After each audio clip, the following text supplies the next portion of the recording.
Charlotte Wilder and Amin are here with Mike Schur, and I have spent, I'm going to say, the last 2.5 months trying to convince, unsuccessfully, Amin Elhassan to love the Tampa Bay Rays, that the way that they played baseball was a delight to watch. And I've told Mike Schur a number of times this year, his love for baseball has never stopped.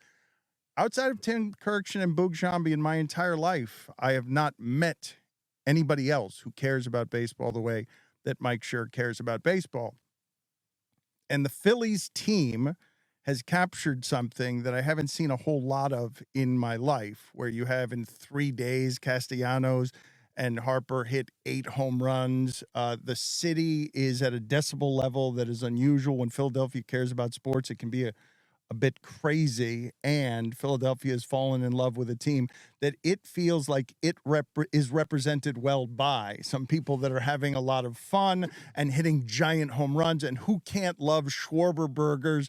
They're selling them these giant hamburgers with onion rings, and he hits the ball like a keg softball player and doesn't hit any singles.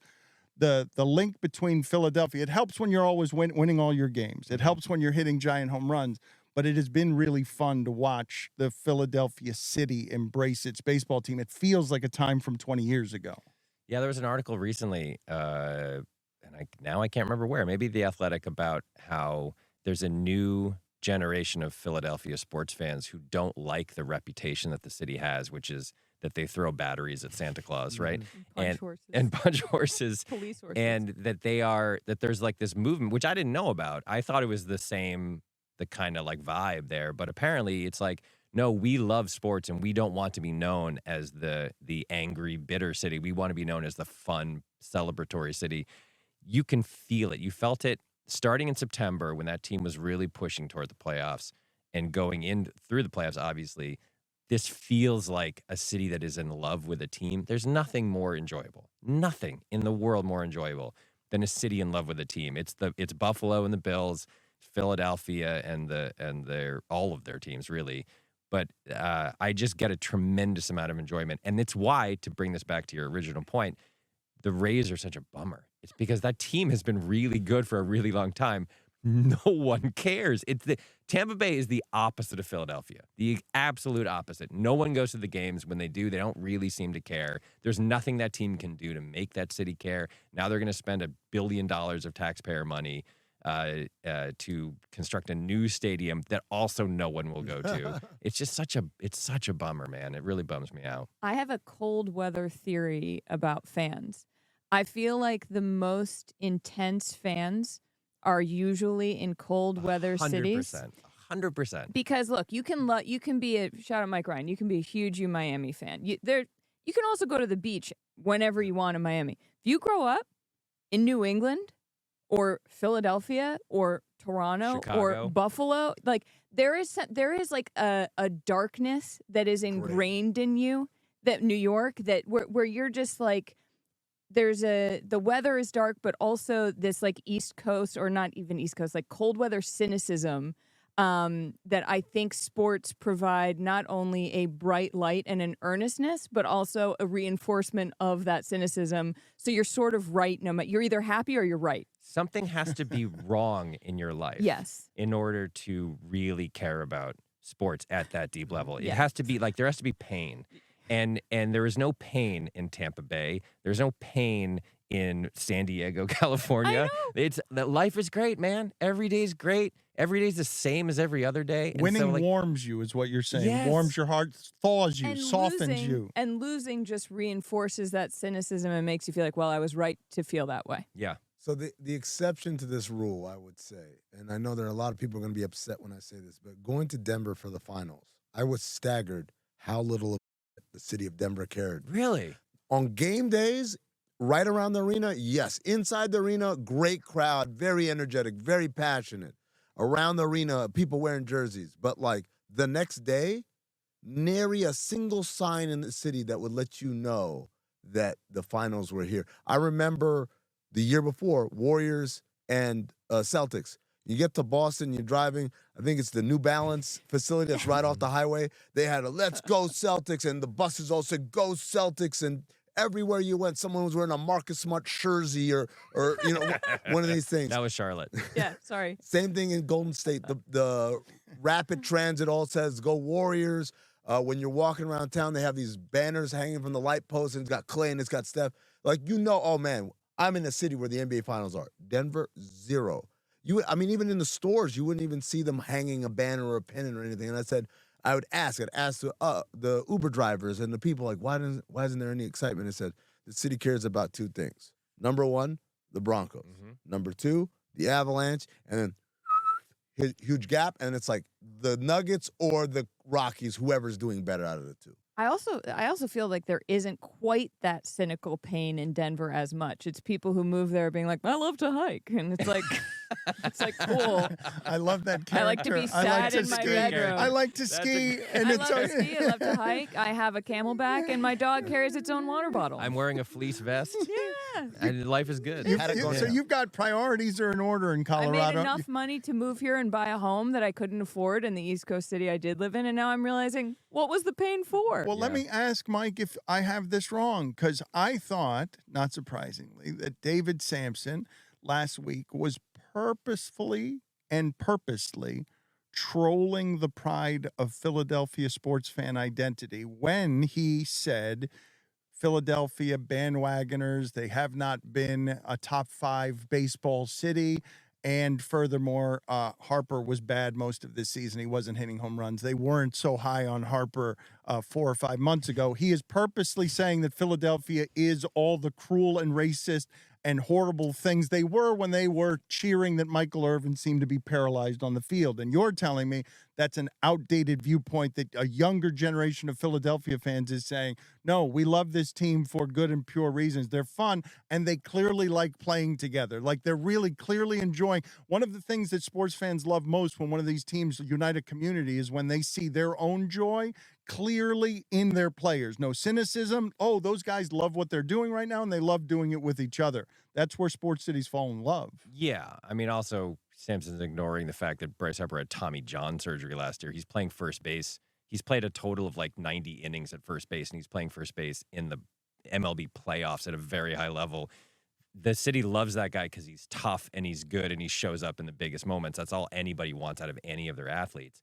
But that vibe that team has, especially when it counts in September and October, that is the most enjoyable thing that a sports community can have. It's what Charlotte and I had in the year 2004 for the greatest clubhouse chemistry story of all time. Guys who literally loved each other so much they did shots of Jack Daniels in the clubhouse before World Series games and playoff games, and they just vibed like crazy. And like, that's, I mean, I don't know if maybe that's what Denver is missing from, because the Nuggets, who were great, and I loved watching them play, they're not like, you don't get the sense that it's like a joyous, Well, their star player's a robot. Yeah. No, he just likes his horses. He just wants to be. But he's not expressing joy. There's not a joy of game you're seeing in his excellence. Yeah, I think, there are moments where you get that very special bond and connection he has with Jamal Murray, given that they played together for so long. But he's kind of made his brand yawn. Oh, my God, I have to go back to work. And I've been very critical of it. I said, that's not good for business, even if you actually feel like that. I don't think he actually feels like that. I think he may have felt like that at some point and then saw, people seem to like it when I do this kind of bit. And now he's going back to the well over and over. But, yeah, that's part of the selling of the sport is we want to believe, even if the stuff about them doing shots of Jack or whatever, it wasn't true. For you two, it's like, I want that to be true because it sounds so much cooler and so much more exciting. And going back to what you talked about, Charlotte, it's either the joy of like, this is where I find joy absent from the pain of my regular life, or it's the cynicism of, I knew it because nothing good ever happens to us. Those videos of Jokic and Jamal Murray like answering questions for like the PR marketing, those videos are hilarious. Yeah. And it's like you see like this is in there somewhere. Yeah. And it's like I wish it were on the court. I wish it were visible on the court somehow.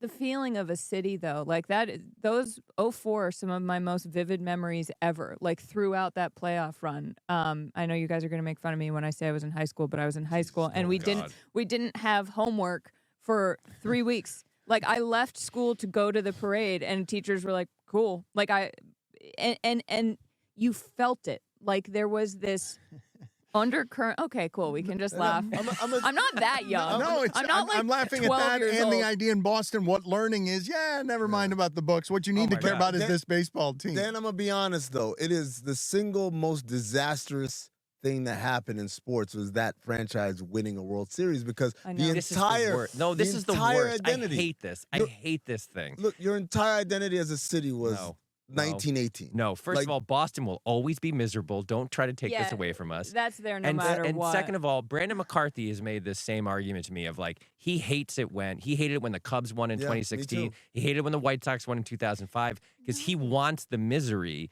And the funny thing is, he's a Liverpool fan, and when Liverpool won, he was psyched. And it's like, if you're a fan of that team, don't tell me that was bad because the team lost its identity. That was the best thing. That was the greatest day of my life. Euphoria. Yes. Sure, you lose part of that romance of like, oh, we're suffering. But the euphoria, even if it wears off, blows it out of the water. It unsealed a cap on Boston sports, and then all of a sudden you guys started winning in everything. Yeah. And I'm just awesome. And it was great. I miss it. Oh man, like that. And now the Patriots are like 1-5, and everyone's miserable again. It turns out it's not actually fun to be an NFL fan. the part that I don't get about this is that you end up feeling so good about your sports team in that one moment, and then you still carry around a Boston persecution complex, misery. What do you mean? Absolutely. Tom Brady has done nothing but win in your presence. It's great. Yeah, I enjoyed it. And now Belichick should be fired. You don't get to be lovable losers while winning. Like that's not how it works. Watch us. I also don't understand why. Have you tried, Dan? I don't understand why fans think that they care more than players do, and that this thing that we're talking about, that seeing that the Phillies care as much as you do, is something that ends up being a joyous, contagious thing, even to a cynical sports fan, when clearly the Phillies care as much as you do. It's their careers. Well, yes and no. Quickly, I would say, that movie Fever Pitch that Jimmy Fallon did about the Red Sox? There's a great moment in that movie, which is based on a British movie, where he's in a bar and they've just lost Game 3 to the Yankees, and they're down 3-0, and they're miserable, and they look over and they see like Jason Varitek and Johnny Damon eating dinner, just casually eating dinner, and they're like, "How dare those guys do that? They don't care about this." And then I think Fallon's character says like, "No, guys, they're right. We're wrong. Like we're the crazy ones. Like this is a game, and the idea that we care this much is there's something wrong with us." And it's like a very insightful moment about fandom because they don't care. The truth is they don't care. All those Nick Castellanos could go and play for the Brewers next year, and he would be the same guy, and he'd have fun, and he'd go walk around, he'd form new friendships or whatever. But the fans don't leave, and so the identity of the team and the city stays in the city even when the players change. So it's not quite the same. It's not that you just want the players when they're in your city wearing your uniform. You wanted the illusion that they care as much as you do. And that's at the very least what the Phillies have done this year for Philadelphia. Is it's like they seem to really enjoy it being. It's like when a band comes to your town. I grew up in Hartford, Connecticut, and I went to see a Fleetwood Mac concert. Nice. And they were like, "You guys, like Hartford seems like really wild tonight," and we went crazy. And I remember my older sister afterwards was like, "I think she was really impressed by Hartford." And even at the time, I was like, "No, she wasn't." Like she'll be in New Haven tomorrow and New York the next day. But you want the illusion that she really thinks Hartford's a great city. Mike, the greatest example of this is anytime at the parade they say, "The best fans in the league." Yeah. And I'm like, "Yeah, that's us." You could say Philly has that dog in him. Oh, no, not again.